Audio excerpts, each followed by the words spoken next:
सभी को वसंत पंचमी की हार्दिक शुभकामनाएं। ऋतुओं का देश है भारत, जहाँ हेमंत, शिशिर, वसंत, ग्रीष्म, वर्षा और शरद ऋतुएं क्रम से आकर प्रकृति का श्रृंगार करती हैं। इन्हीं ऋतुओं का राजा है वसंत, जिसे ऋतुराज वसंत भी कहा जाता है। ऋतुराज की शोभा अनुपम है, जिसके आते ही वृक्षों पर, लताओं पर नए पत्ते, नए पल्लव, नए पुष्प सुशोभित होते हैं और प्रकृति अपने सर्वोत्तम रूप में नजर आती है। आमों पर बौर आ जाता है, भंवरों की गुंजार से वातावरण वीणा के समान झंकृत हो जाता है। चारों तरफ मादकता, मोहकता, आनंद और उमंग का संचार होता है। इसी ऋतु का आगाज करता है वसंत पंचमी का त्योहार भी।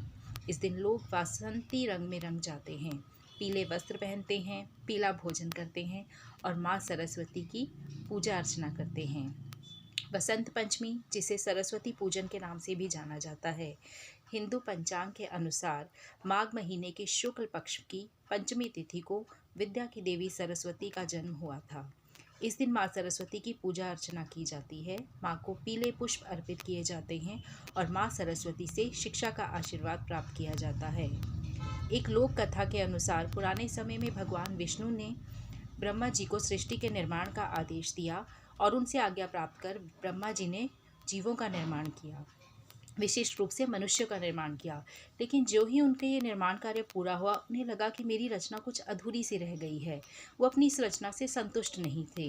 उन्होंने पुनः विष्णु जी से आज्ञा मानी और विष्णु जी की आज्ञा प्राप्त करके उन्होंने अपने कमंडल से कुछ जल की बूंदें लेकर पृथ्वी पर उन्हें छिड़क दिया। जैसे ही जलकण बिखरे तो वृक्षों के बीच से एक अद्भुत शक्ति का प्राकट्य हुआ। इस अद्भुत शक्ति के 4 हस्त थे। चतुर्भुजी सुंदर स्त्री का ये रूप जो है, उसके एक हाथ में वीणा थी और दूसरे हाथ में वर मुद्रा थी।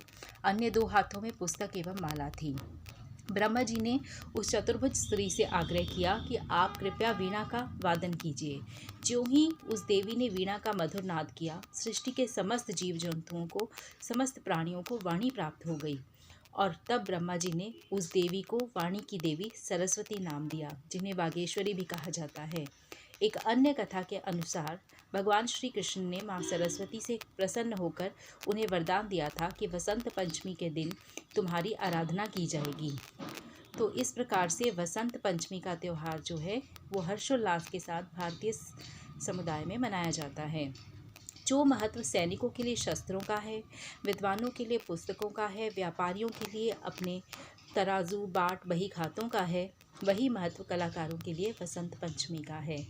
कवि हो, लेखक हो, गायक हो, वादक हो, नृत्यकार हो या नाटककार हो, सभी वसंत पंचमी के दिन अपने उपकरणों की पूजा और माँ सरस्वती की वंदना किया करते हैं, ताकि माँ सरस्वती का आशीर्वाद उनकी कला पर हमेशा बना रहे। आप सभी पर भी माँ सरस्वती की कृपा बनी रहे। इन्हीं शुभकामनाओं के साथ धन्यवाद।